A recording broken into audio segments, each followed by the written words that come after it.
오늘 본문은 고린도 교회 안에 음식 먹는 문제로 갈등할 때 사도 바울이 그 문제를 해결해 주기 위해서 이런 답변의 내용을 기록하고 있습니다. 그러니까 고린도 교회 안에는 여러 가지 문제가 있었죠. 그 교회 내 분파가 생긴 문제, 또 법적인 소송 문제, 또 건친 상간의 문제가 있었고, 또 오늘 본문에는 음식 먹는 것 때문에 갈등이 있었던 거예요. 그것도 구체적으로 말하면 고기를 먹는 문제, 그런 문제가 있었습니다. 바울은 그런 상황 속에서 고기를 먹을 때 이 고기는 그냥 일반적인 고기가 아니라 대부분 그때 당시 고기는 신전에서 우상에게 드려지고 난 고기가 시중에서 나왔거든요. 그러니까 시중에 판매되고 있는, 일반 사람들에게 판매되고 있는 것은 여러 신전에서 제사를 드리고 난 뒤에 그것이 이제 판매가 되니까 우상에게 드려진 고기가 이제 교회 다니는 사람들에게 그 고기를 사서 먹는 것이 교회의 분쟁거리가 됐던 겁니다. 그런 상황 속에서 사도 바울은 우상에게 드려진 음식을 먹고 안 먹고는 사실상 그렇게 중요하지 않다라고 말을 해요. 왜냐하면 모든 만물을 창조하신 분이 하나님이시기 때문에. 우상에게 바쳐진 그 음식도 사실은 누가 만드신 음식입니까? 하나님께서 만드신 음식인데 하나님을 바라보고 먹으면 아무 문제가 되지 않는다라고 말을 합니다. 여러분 8장 4절인데 우리 4절 같이 한번 읽어보겠습니다. 4절입니다. 시작. 그러므로 우상의 제물을 먹는 일에 대하여는 우리가 우상은 세상에 아무것도 아니며 또한 하나님은 한 분밖에 없는 줄 아노라. 우상의 제물을 먹는 일은 아무 일도 아니다. 야채를 먹든지 고기를 먹든지 그 모든 이 세상에 있는 것은 하나님께서 사람들에게 먹거리로 주신 것이기 때문에 감사함으로 믿음으로 먹으면 된다라고 말을 합니다. 그런데 바울은 우상의 제물을 먹는 문제가 중요하지 않다고 일축을 하면서도 이 사안에 대해서 이제부터 상세하게 기록해 나갑니다. 별로 중요하지 않다, 먹어도 되고 안 먹어도 된다, 이렇게 말을 해놓고는 이제 다른 내용으로 넘어가면 되는데 그 음식 먹는 문제를 지금 계속 쭉 이야기하고 있는 것을 볼 수 있습니다. 별로 중요하지 않는 문제를 왜 사도 바울은 계속해서 기록해 나갈까 하는 것입니다.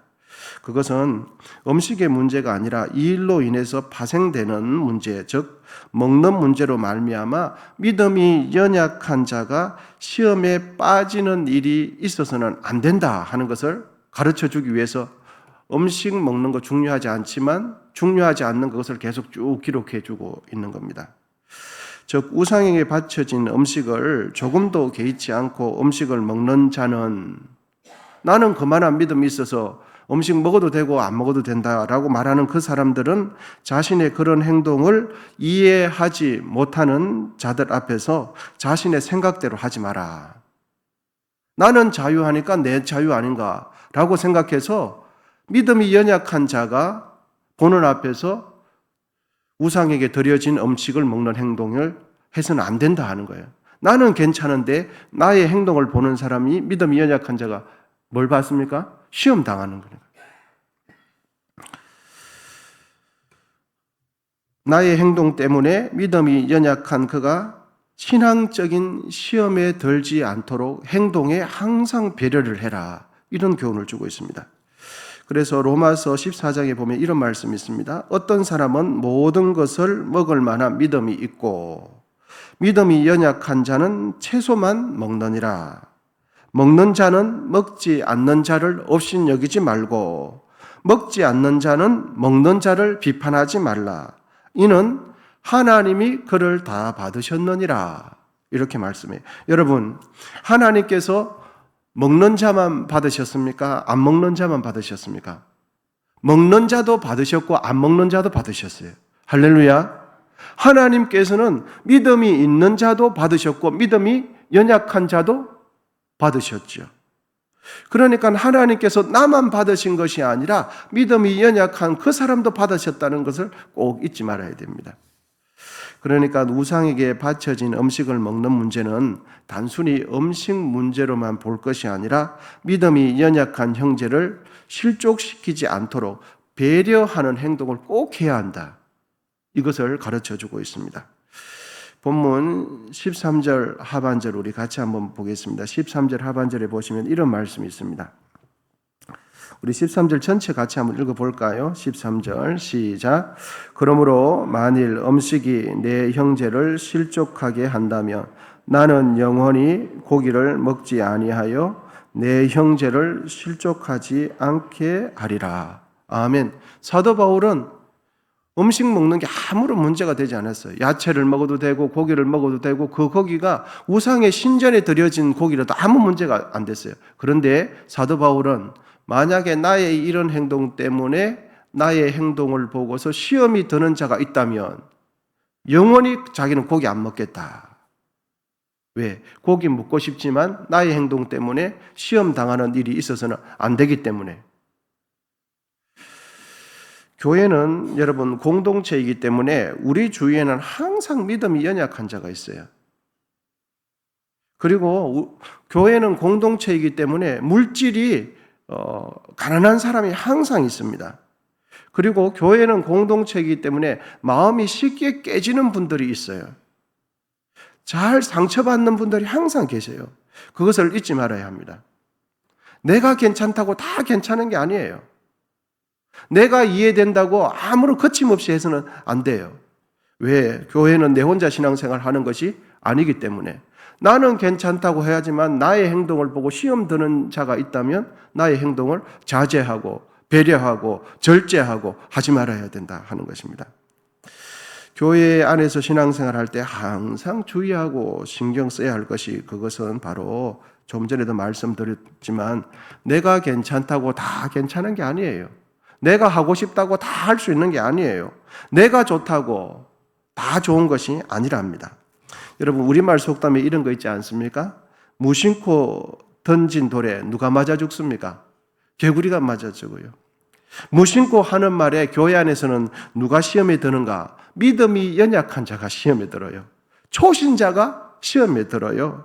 아직 교회에 완전히 정착하지 못한 분들이 무심코 내가 하는 말이 시험에 든다니까요. 그래서 시험에 들어서 잠시 시험에 들었다가 다시금 회복하면 다행인데 시험에 들지 못해서 어디 떠나요? 교회를 떠나요. 그리고 교회만 떠나냐? 주님을 떠나요. 누가 하는 말 때문에, 내가 하는 무심코 하는 말 때문에, 내가 하고 싶다고 내뱉는 말 때문에 시험에 들어서 주님을 떠나고 교회를 떠나요. 그래서 교회는 내 혼자 신앙생활 하는 게 아니죠. 항상 내 주위에는 믿음이 연약하고 경제적으로 약하고 마음이 쉽게 잘 깨지는 분이 항상 있다는 것을 잊지 말아야 합니다. 나에게는 힘이 있고 능력이 있어서 나에게 그 정도의 액수는 아무 고민거리가 아닐 수 있어요. 경제적으로 조금 여유 있는 분들은 나에게는 그 정도 1, 20만 원 아무런 문제가 아닐 수 있어요. 그런데 정말 이렇게 고정적인 수입이 없는 분들에게는 1, 20만 원이 그것을 지출할 때 한 고민이 얼마나 되는지 몰라요. 나에게는 아무 문제가 없는데 그 20만 원 뭐 있으나 뭐 없으나 50만 원 있으나 없으나 되는데 수입이 없는 분들 빠듯하게 살아가 공과금도 건거리 내는 사람들에게는 10만 원, 20만 원, 30만 원이 그 지출할 때 이래저래 계산을 다 해보고 마음을 단단히 먹고 해야 지출이 가능한 거죠. 내 믿음으로는 그런 표현들이 별것 아닌데 아닌데 약한 사람, 예수를 믿지만 그래도 자존감이 회복되지 않는 사람들에게는 나에게는 걸리는 말이 아닌데 마음이 연약한 분들에게는 그 말이 가슴속에 탁 가시처럼 걸리는 경우가 있어요. 그리고 낚시 바늘처럼 탁 걸려가지고 그것이 소화가 안 돼서 계속해서 가슴 앓이 하는 경우가 몇 날 며칠 있어요. 나에게는 다 아무런 문제가 되지 않아요. 농담으로 실실실 하는 이야기지만 그 농담이 상대방에게는 가슴이 비수처럼 다 꽂혀가지고 소화가 안 되고 잠을 못 자는 경우가 얼마든지 있다는 거죠. 여러분 공동체 속에서 신앙생활 하는 우리가 항상 잊지 말아야 할 것은 하나님은 나를 사랑하시지만 나만 사랑하시지 않는다는 것을 꼭 기억해야 합니다. 하나님은 나를 사랑하세요. 그런데 나만 사랑하십니까? 아니에요. 믿음이 연약한 사람, 초신자도 나를 사랑하셨듯이 사랑해줘요. 헌금을 많이 하는 나만 사랑합니까? 아닙니다. 하나님 앞에 매주일마다 500원씩 1000원씩 하는 그분도 하나님께서 사랑하세요. 할렐루야. 여러분, 하나님이 나를 받아주시지만 하나님은 나만 받아주십니까? 아니에요. 우리 교회에 가지제 오신 그분도 하나님께서 부르셔서 우리 교회에 계시는 거 아닙니까? 나는 재정이 있어서 이렇게 저렇게 해도 아무런 문제가 되지 않는데 말은 하지 않지만 재정이 빠듯해서 교회에서 밥 잡수는 것까지 미안해서 못 잡수는 분이 우리 교회에 계십니다, 여러분. 알고 계셔요? 우리는 교회에서 마음껏 밥 잡수세요, 밥 잡수세요. 밥 잡숴주는 것이 교회의 덕인데도 그분은 하나님 앞에 드리는 헌금이 1000원, 500원이 되셔서 내가 미안해서 밥 먹으면 어떡하나? 교회에서 밥 먹으면. 말은 하지 않지만 미안해서 밥을 교회에서 못 잡수고 가시는 분이 있다니까요. 미안해서. 그런데 설명을 해드려도 잡수고 가시는 것이 교회를 도와드리는 겁니다 라고 해서 본인은 말은 그렇지만 내가 헌금을 안 내는데 어떻게 밥을 먹어? 이런 생각을 하신다니. 나에게는 20만 원, 30만 원, 50만 원 별것 아닌데 여러분 있어도 그만 없어도 그만 아무런 경제생활에 문제가 안 되는데 그렇지 않는 분들이 있어요. 그래서 돈을 지출할 때도 내 입장에서만 지출할 것이 아니라 다른 사람은 어떨까? 말을 할 때도 내 입장에서는 괜찮지만은 다른 사람은 어떨까를 항상 생각을 해야 돼요. 왜냐? 교회는 내 혼자 신앙생활을 하는 것이 아니거든요. 나만 좋다고 다 좋은 게 아니지 않습니까? 꼭 기억하시는 것은 하나님이 나를 받아주셨지만 믿음이 연약한 그 사람도 하나님이 받아주셨다는 것을 꼭 잊지 말아야 합니다. 하나님은 나를 사랑하시지만 나만 사랑하는 것이 아니에요.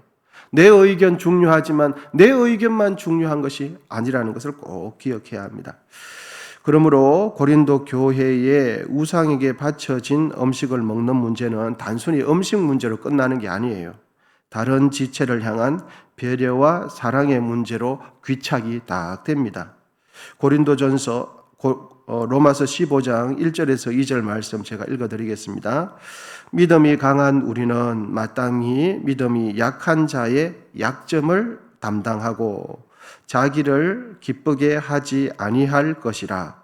우리 각 사람이 이웃을 기쁘게 하되 선을 이루고 덕을 세우도록 할지니라. 아멘. 믿음이 강한 자는 내 믿음만 주장할 것이 아니라 믿음이 연약한 자의 입장에서 생각하고 그래서 그 믿음이 연약한 자가 자연스럽게 넘어갈 수 있도록 공동체 안에 자연스럽게 들어올 수 있도록 환경을 만들어 드려야 돼요. 예수를 믿는 순간 우리의 영은 순식간에 걷어버리 나죠. 하지만 우리의 인품과 우리의 성품, 우리의 인생은 하루아침에 바뀌지 않습니다. 기도 많이 한다고 금식한다고 설교 하루 은혜 받았다고 하루아침에 바뀌지 않아요.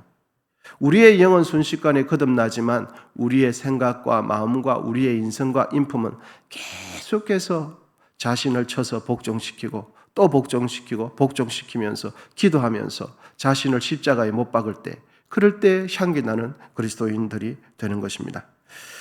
교회를 사랑한다는 것은 여러분 뭘까요? 교회를 사랑한다는 것은 그러면 도대체 뭘까?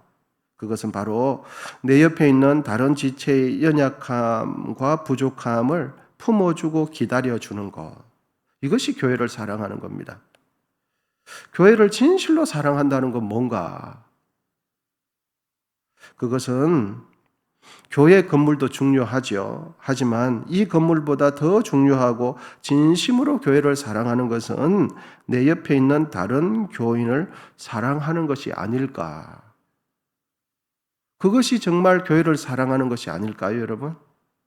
건물 중요합니다. 시설 중요합니다. 부대 관리 중요합니다. 그런데 진짜 교회를 사랑한다는 것은 교회 건물보다 내 옆에 있는 지체의 연약함과 부족함을 품어주는 것.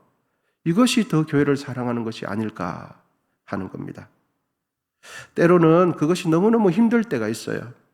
오히려 건물 짓는 게 쉬워요. 그런데 진짜 교회를 사랑하는 거, 내 옆에 있는 지체를 품어주는 게 너무너무 힘들 때가 있어요. 그런데 그 순간에 교회를 사랑하는 게 뭘까를 생각해 보면 내 옆에 있는 지체의 연약함과 부족함을 기다려주는 것. 그것이 주님을 사랑하는 거고 교회를 정말 농도 깊게 사랑하는 것이 되죠. 하나님을 사랑한다고 하면서 내 주위에 있는 다른 지체의 연약함과 부족함을 품어주고 배려해주지 않는다면 그 사랑은 의미 없는 사랑, 깊이가 없는 사랑, 가벼운 사랑, 무가치한 사랑이 될 거죠. 내 입맛에 맞는 사람들만 동의해주고 그들과 같이 관계를 유지하면서 그 속에서 편안함을 누리는 그런 관계는 정말 돌아보고 생각해 봐야 하지 않는가 생각이 됩니다.